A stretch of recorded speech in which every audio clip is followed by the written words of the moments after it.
Hello everybody, my name's Stupid Ninja, and today I'm going to be showing you my take on a mini Soundwave. Now this guy did win the poll, and Hot Rod came in second, so next week's video will be about Hot Rod, mainly because I'm going to camp next week, so I won't be able to make a video, so I'm just gonna put it on auto upload if I can, and yeah, so next week's video is just gonna be Hot Rod, so there's that.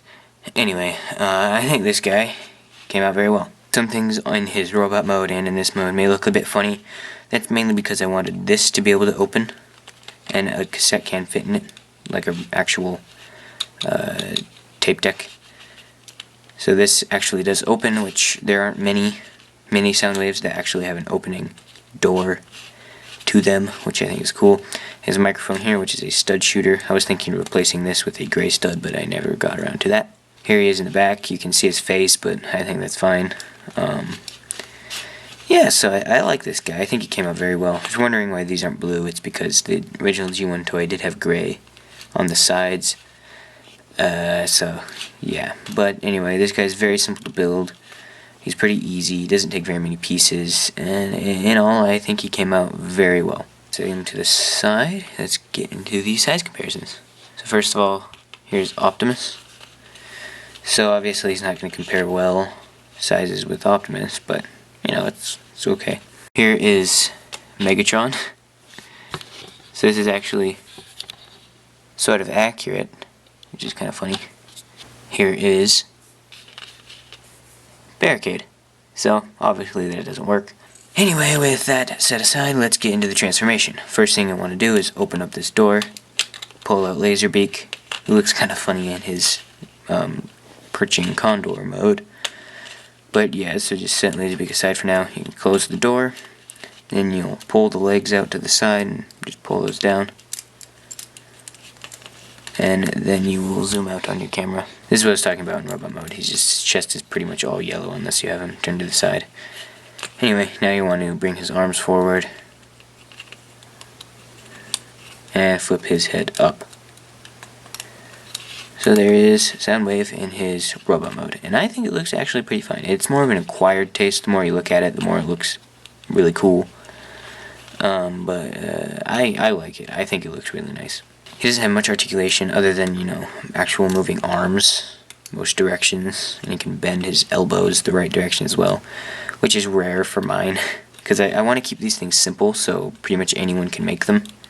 That's what I'm trying to do with my small sizes and weird looking stuff. It's just so it's more appealing to a larger audience, and I think that's nice, because then the simpler you build something, the more people can build it, if that makes sense. You know, his chest can still open. Laserbeak can sort of fit in there. His chest doesn't quite close all the way with Laserbeak in there, but I think it gives him a little bit of a definition. Anyway, let's get to transforming Laserbeak. All you gotta do is open him at 90 degrees and rotate his feet forward, and you are done. He is now in his what is supposed to be a perching condor mode, but it looks more like a I don't like a butterfly or something. But I think for this scale he works pretty well, and for being able to fit in Soundwave's actual chest. Now I don't have a Rumble or a Buzzsaw or a Frenzy or any of those guys. I only have Laserbeak. If you want me to make a Rumble and all those guys, you can leave that in the comments below. And yeah, that's basically all to Soundwave. So I guess let's get right into how to build this guy. So as you know, I didn't really take this completely apart because I think that most people watching this video have the ability to tell what pieces go where. So yeah, let's get into it, I guess. First, you want to start with the body, which consists of two 2x3s conjoined with a 2x2 plate, so just put it like that. Then take your 2x4, place it on the bottom, right there. Then you'll take a hinge piece like this, studs, you can see, goes right there. Then you'll take a clip piece and a hinge piece, I guess, just do that, place that here with your clip piece on top of that, and then a regular 1x1 stud or plate right there, and you should have something that looks like this. Then you can take your other jumper plate, place it there, then take a hinge piece. You know I love my hinge pieces. That goes right there. Then you'll have your blue cheese slope for the shoulder, and then a 1x2, and then a little 1x2 plate, and that'll go right there, and that'll be the arm. Then you'll do that on the other side. Just build that, place it right there. There you have Soundwave's arms. Now we'll work on his head, which is the same plate configuration, you know, one back and one forward. That goes right here, right in the middle. So it should look like this from the back and this from the front.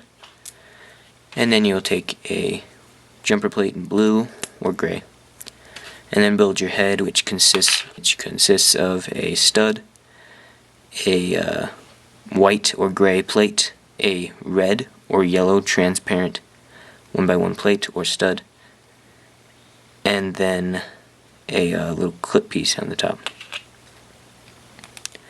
And that'll just go on like that. This looks more like Laserbeak than the Laserbeak I built. Anyways, now you can put the rest of him together. You'll take two 1x3s with studs on each side like that. Take your other 1x3 with studs on each side. Place it there. Then you'll take a 1x2 and then a 1x4 and then a 1x3, and this is what you'll have, and this should move like that. So then you'll just do that on the other side. Just place that there. And now let's work on the legs. Legs are pretty simple. You'll take a 2x4 brick with a 2x2 plate and a couple other plates of your choice on the bottom, and just place it on like that. Then you'll take one of these pieces, a 2x2 slope. That'll go there with a stud space. Then you'll just take your 1x4 and it'll have a little cheese slope right there, and that should fit perfectly right. Bam. Perfect fit. Then you'll just do the same thing for the other side.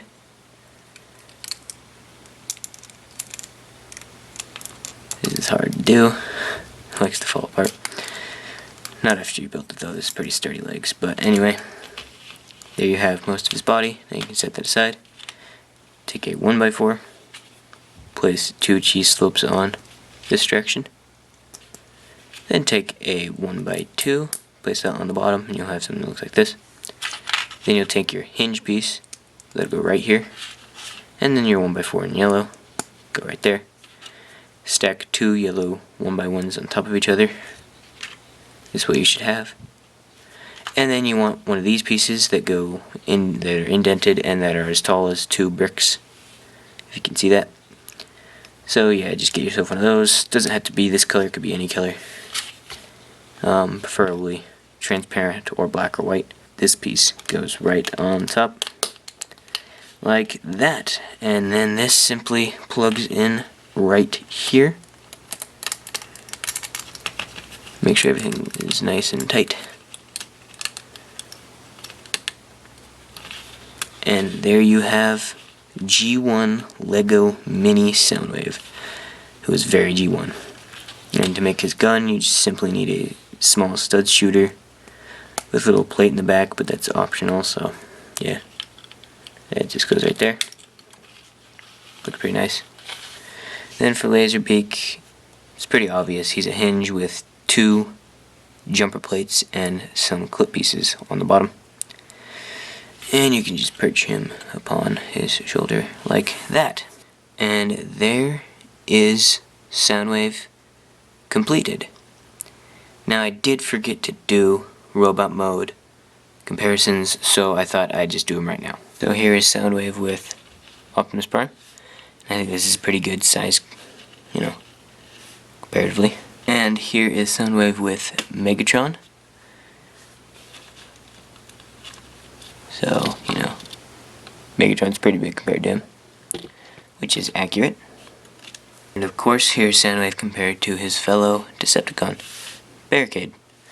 So this is, whoops, this is not very accurate, of course, but, you know, original G1 toy, Barricade was pretty small, and Soundwave was pretty big, and I'm mostly going off G1 toy scales with these guys. I'm not really going off of cartoon scales, so I just thought I'd let you know that. Because people seem to think some of these stuff are out of scale, but I'm actually going for, you know, original G1 toy scales instead of the original G1 comic book or TV show scales. So there's that. Anyway, that'll be the end of the video.